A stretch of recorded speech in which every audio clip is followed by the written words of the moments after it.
여러분 안녕하세요. 코로나 백신 개발 중간 발표로 전 세계가 희망을 가질 수 있었던 지난주였죠. 하지만 백신과 치료제가 잘 보급되더라도 우리 생활에서 완전하게 코로나를 극복하기 위해서는 모두의 협력이 절실한 때인 것 같습니다.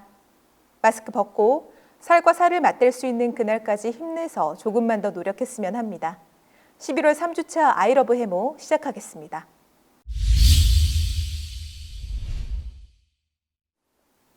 혈우병 환자를 주인공으로 한 웹드라마가 곧 선보여질 예정이라고 하네요. 스토리 커뮤니케이션 전문기업 올데스토리는 지난주 혈우병 환자의 고민과 성장을 주제로 한 3편의 웹드라마 촬영을 마쳤습니다. 제목은 세계의 보석입니다. 이번 혈우병 소재의 웹드라마는 점차 온라인 콘텐츠의 영향력과 선호도가 커지는 최근 트렌드에 맞춰 혈우병에 대한 건강한 사회적 인식을 확대하기 위해 기획되었습니다.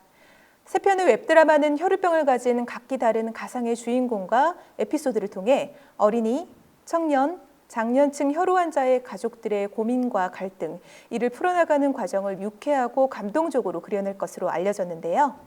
제작사 측은 기획 단계에서부터 많은 혈우병 환자와 가족, 전문가들을 인터뷰하며 실제 그들의 생각을 담기 위해 노력했습니다. 촬영은 오디션을 통해 선발된 신인 배우들과 베테랑 배우들의 우정 출연으로 순조롭게 마쳤고요. 후반 작업을 거쳐 12월 초 올데스토리의 온라인 채널과 사노피 젠자임의 레벨업 프로젝트 채널 등을 통해 공개될 예정입니다. 혈우병 등 희귀질환 전문 글로벌 제약업체인 사노피 젠자임은 세계의 보석 웹드라마 제작을 후원하고 있습니다. 또한 웹드라마와 별도로 혈우 환우 4명의 이야기를 담은 다큐멘터리도 제작이 거의 완료되어 곧 온라인을 통해 공개될 예정이라고 하니 새로운 미디어를 통한 혈우인들의 목소리가 건강하게 사회 속에 전달되는 모습들을 기대해 봐야겠습니다. 혈우병 만능 치료제로 불리는 피투시란의 글로벌 3상 임상시험이 잠정 중단되었습니다. 세계혈우연맹, 유럽 혈우병 컨소시엄, 미국 혈우재단은 11월 초 공동 성명을 통해 피투시란의 개발사인 사노피 젠자임사가 새로운 이상 반응 발견으로 인해 피투시란의 임상시험을 자발적으로 중단하기로 했다는 사실을 밝혔습니다. 언급된 새로운 이상 반응이 무엇인지에 대해서는 구체적으로 밝히지 않고 있으나 국내 혈우병 전문의의 이야기에 따르면 임상시험 중 혈전 발생에 문제가 발생한 것으로 알려지고 있습니다. 다만 해당 혈전 발생이 시험 약품으로 인한 것인지는 확인이 더 필요한 상황입니다. 이에 따라 이 임상시험에 참여하고 있는 적지 않은 수의 국내 혈우병 환자들도 현재 담당의로부터 투약을 보류할 것을 전달받았습니다. 하지만 국내 연구를 진행하고 있는 의료진은 투약 주기가 1개월로 길고 투약을 중지해도 약효가 수개월가량 지속되므로 당장의 환자들이 대체 약품을 처방받아야 하는 상황까지는 가지 않을 것이고 시간을 가지면서 면밀히 글로벌 상황을 모니터링하자고 제안했습니다.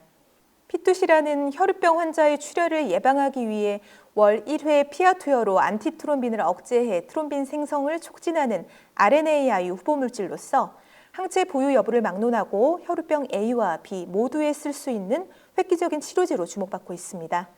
2016년 얼라일럼과 사노피의 제휴로 본격 개발 궤도에 올라섰으며 앞선 2017년 이상 임상시험에 참여했던 한 환자의 혈전 관련 문제로 한동안 시험을 중단하고 안전을 위한 조치를 강화한 후 그해 12월 시험을 재개한 바 있습니다. 한편 혈우병의 영구적인 치료를 위해 개발 중인 미국 바이오마린사의 유전자 치료제 록타비아는 지난 8월 미 식품의약국으로부터 조건부 승인 거부 결정을 받은 데 이어 유럽의약청에 대한 허가 신청도 11월 중순 철회했습니다. 새로운 치료법에 대한 도전이 정말로 쉽지 않다는 것을 실감하면서도 약품 개발에 대한 관심과 노력을 느슨히 할 수 없는 이유도 되는 것 같습니다. 다음 소식은 C형 간염 소송에 관한 뉴스입니다.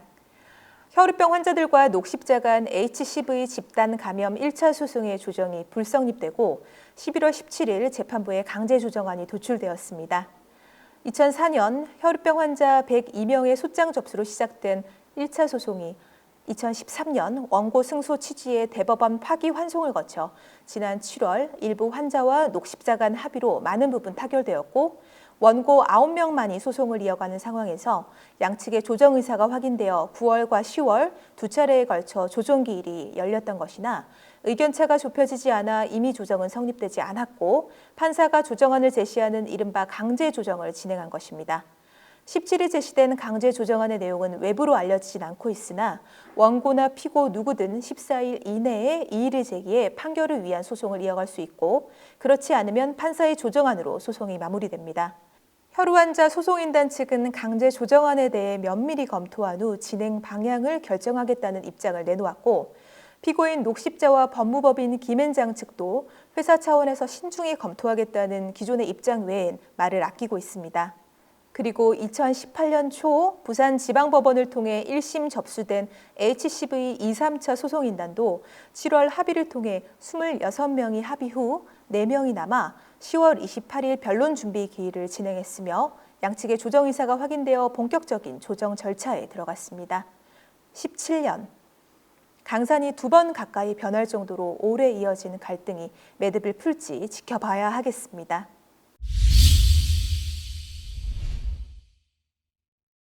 만능 치료제 임상 보류 소식과 유럽에서의 유전자 치료 허가 철회 뉴스로 조금은 안타까운 마음이 들었던 오늘 시간이었습니다. 하지만 그만큼 철저히 검증되고 보완해서 치료제가 나오게 될 거라고 생각하면 어쩌면 반가운 소식이라고도 볼 수 있겠습니다. 혈우병 극복을 위해 땀 흘리는 의료진, 연구자분들께 힘내시라는 박수를 보내드리며 제약업계에서도 절치부심하는 마음으로 정진해 줄 것을 당부드립니다. 지금까지 해모라이프TV 아이러브 해모의 김도영이었습니다. 감사합니다.